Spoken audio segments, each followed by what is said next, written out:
Coming up, my top 3 from this video. Let's see where I rank them.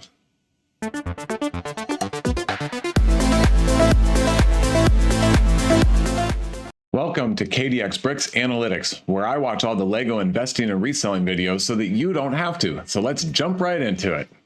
I left you on a cliffhanger at the end of last video, which was not very nice of me. We were in between these two Star Wars diorama sets. We had just wrapped up the trench run, and we're going to start this video off with the Dagobah Jedi training diorama. On the table, it got 3 mentions, and it has a max enthusiasm score of 3.0, which is fantastic. And in this video, we are going to cover the 15 sets that all got 3 mentions, and they range between enthusiasm scores of 3, 2.7, 2.3, 2, and then the bottom one is a 1.7. And then I'll do one more video that covers the other approximately 80 sets that got 2 mentions or 1 mention. I think this set 75330 is a really amazing set. It's one of my favorites in a long time. Here on Brickset, it has 257 ratings with a 4.4, which is very good. It is $90 for 1,000 pieces, but when you look at volume of stuff or amount of plastic, that is too expensive in my opinion. Get it on sale. We have been able to get it on some pretty good discounts from time to time. Outside of the high retail price, everything about this set is outstanding. If you get it on sale, I think it's going to be a very big winner in retirement, especially because Lego has already made another wave of diorama sets, and it sounds like they're going to make them for a number of years, which I am very excited about. This set comes with 3 minifigures. 2 of them are exclusive. They all look pretty good. Luke might be a little simple. It'd be nice to have a little bit of dirty or mud on him, but I still think it looks good, and I like his face expressions. Yoda is only in one other set, but we've had lots of Yodas, but he still looks good. And then this is the second R2-D2 that has the muddy dirt printing on him, but it's the first R2-D2 that has back printing, which is great. And once Lego showed that they could do this back printing, of course, all of us Star Wars Lego fans said, well, those legs look too clean now, so let's get some muddy dirt printing on those, which would certainly be nice. Maybe someday. Here's some more pictures of the build. Yoda's hut is integrated very well with the terrain and, of course, the swampy tree. X-Wing S-foil poking out of the swamp is great. If you look at it really close,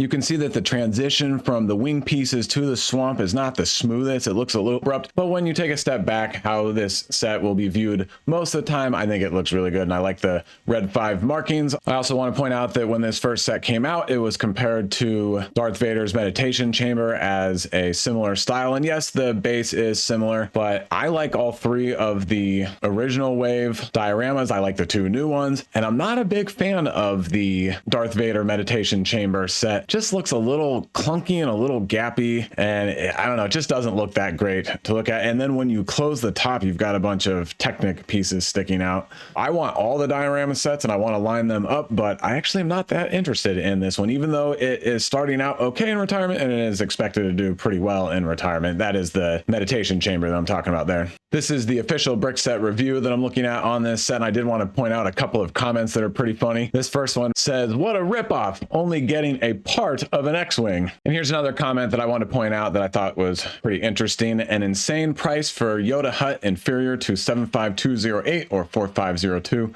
1,000 pieces, and it looks like half of them are in the frame diorama base and thus invisible. I'm out. We will come back to that comment in a moment, but first let's take a look at the minifigures. Here's this version of Yoda, only in 2 sets. Yoda's hut from back 2018, and then the diorama that we're talking about. Looking at all the Yodas on Brickset, they don't do that well in retirement. There are a lot of them, and they've been in a lot of sets. This one all the way back from 2002, only $20, $11, $11, $13.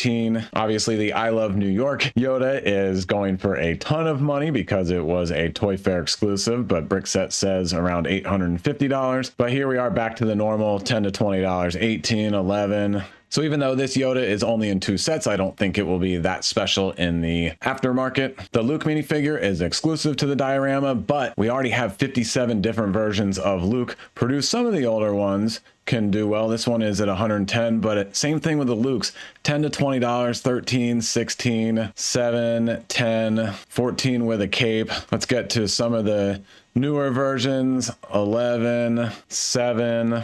Same thing as Yoda. I don't think the Luke figure is going to be that special in retirement. And then lastly is our Astromech R2-D2. Lego's made 15 different versions, not going for much on the secondary market. Here's one for $19, but then we're back to the 7, 8, 11. The only thing that I'm thinking is that this one will be a fair amount above the $5 to $10 average because it's the first one with the back printing and it's all dirtied up. And then we only have one more with the back printing, which also came out in 2022. So for this set to do well in retirement, I think it's going to have to be driven more by the build and the parts and the experience of opening this set fresh from a new box. But with how well this is designed and presented, I am very much excited about this set for investing purposes. Now, a quick look at the two previous sets that had Yoda's hut. And remember that comment where they said that they would much prefer to have this one or the other one. The two main complaints are that Yoda's hut is too small, hard to get minifigures in there, and it's a very high price point to get another Yoda's hut. The comments were saying that for the price, they could just take this set from 2018 and then use their own pieces to build in the base frame and all of the foliage and to make the whole scene. And I just don't agree or follow either of those lines of thinking. Yes, this Yoda's hut from 2004 is larger, and this one also is larger, but both of them don't look nearly as well designed as the new one or nearly as pleasing to look at. And when you close this one up, okay, yeah, it is Yoda's hut, but how many people are actually going to then go get their own parts and build a little landscape scene? I mean, they can leave the frame and the base frame out, but still, you got to build the swampy foliage and the landscaping,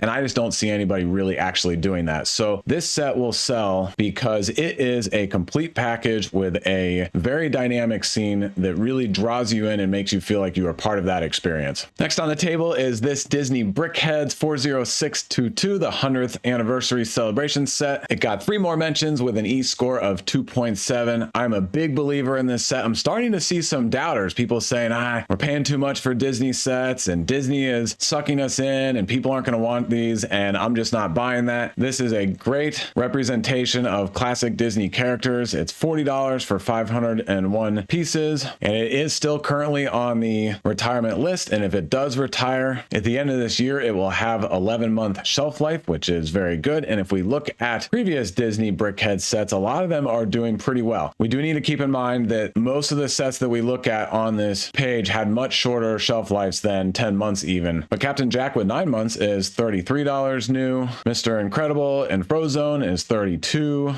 Elsa with 6 months is $27.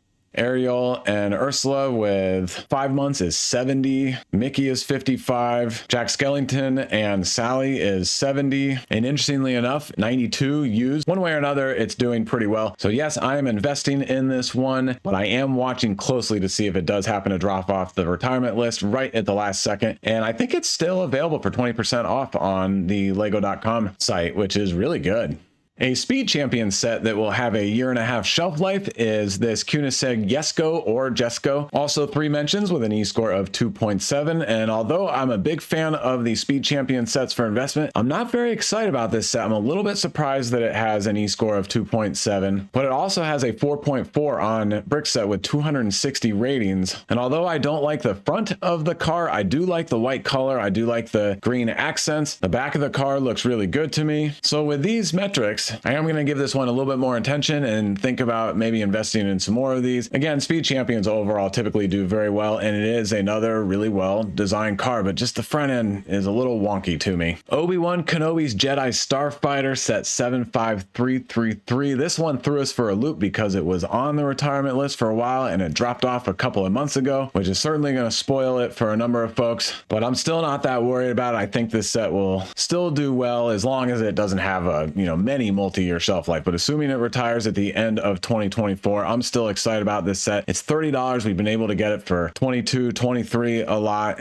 This exclusive Tanwi minifigure will sell herself on lego.com. This set has a 4.7 with 93 reviews. So that's really good. The most common complaint about this set are these gaps that you can see between the fuselage and the angled wings. And let me zoom in, and there you go. You can really see them now. Somebody on Lego website put up a really good comment where they said, my complaint is a gap that gets left between the body and the wings. It's an easy fix by replacing the long white one with shorter 1x6 plates and 1x6 rail plates in its place per side. I think that's a really good idea. So let's click on this picture. Now we can see that those gaps are all but eliminated, and I like that look a lot. Here's another picture from the top down. So we compare this to this. I think that is a significant improvement. Let's compare the two again. I'm surprised Lego didn't think about that themselves. Let's take a look on brick economy at Jedi Starfighters. Over 400% growth, 16% annually for this one. Mace Windu's over 700% growth with a 15% annual. Obi-Wan's UCS Starfighter from $100 up to $412. The first Jedi Starfighter in the same scale of the set that we're looking at from $20 to $148. Plo Koon's is similar. Anakin's is a 10% annual growth rate. This yellow and gray Anakin's Jedi Starfighter that retired just a few years ago is experiencing a 33% annual growth rate. So this new set, which is right here, is in very good company. I am still very high on this set for investing and reselling purposes. Next, we have our second Speed Champions set in this video, also 3 mentions with an E-score of 2.7. This set is a case of the haves and the have-nots. There are parts of it that I love, like the nose, and there are parts of it that I hate, which we'll get to in a second. Also $20, 247 pieces. The green minifigure with the printing looks fantastic. The green car overall, I think, is great. That is definitely a selling point for me. Not a lot of green Speed Champion sets. And again, the nose is really well designed and intricate. And then the rear section is also really well designed and looks great. But now to my biggest problem, which is the printing on the windscreen. When we zoom in here, we can see that we've got the yellow line with the green because the body comes all the way up there in the real vehicle. And then we've got the yellow line with clear. So it looks like it has 2, maybe 3 side windows here, which is a mess. It needed to be green all the way down from that yellow line. It's a really specific and particular look for this vehicle, and it's really unique, and it stands out, and it's awesome. And if we look at the source material, you'll see what I'm talking about here. See how swoopy and curved that is around the windows and the greenhouse area. Lego just missed the mark, and it was because of printing, not because of design, which I think is a shame.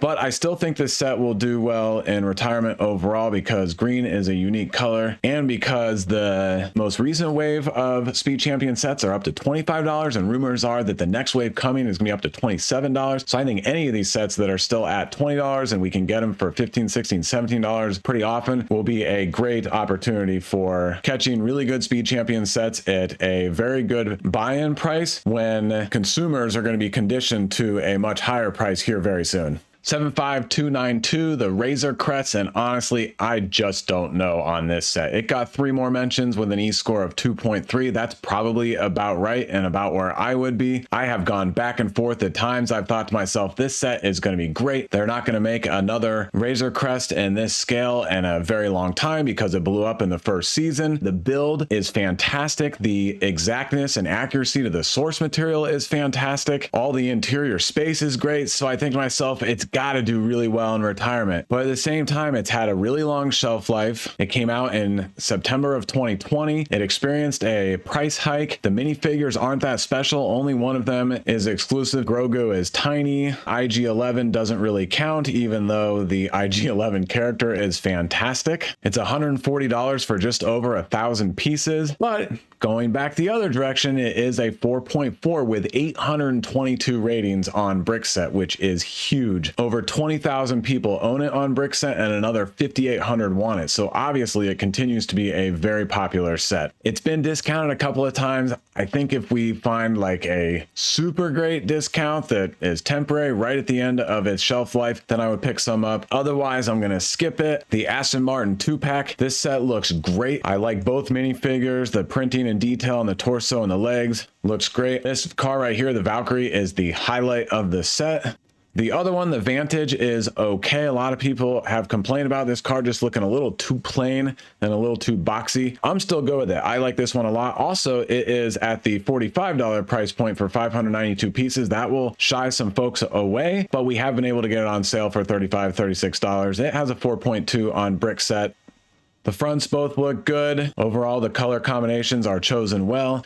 And then the backs also look great. Love all the design techniques that go into the Speed Champions. But my favorite picture of all is, of course, this one showing the open sections and flares around the cockpit that, has it feel like that we're about to transition from the midsection into a open wheel. Next up on the table is the UCS Republic Gunship. Only an enthusiasm score of 2. It does have 3 more mentions. And I actually think that enthusiasm score is a little too high for me. Go check out the first podcast that DG Bricks and I did. He and I debated this set at length, and I am not investing in this set. I do not like this set. I do like Republic Gunships, but all of the dimensions and scaling is way off for me. The gray, green, and red pieces do not have a flow or transition that works for my eyes. If you put a minifigure in one of the turrets or the cockpit, it seems to be the right scale, but then if you put a minifigure in the bay, it is way too huge. Not my favorite set at all.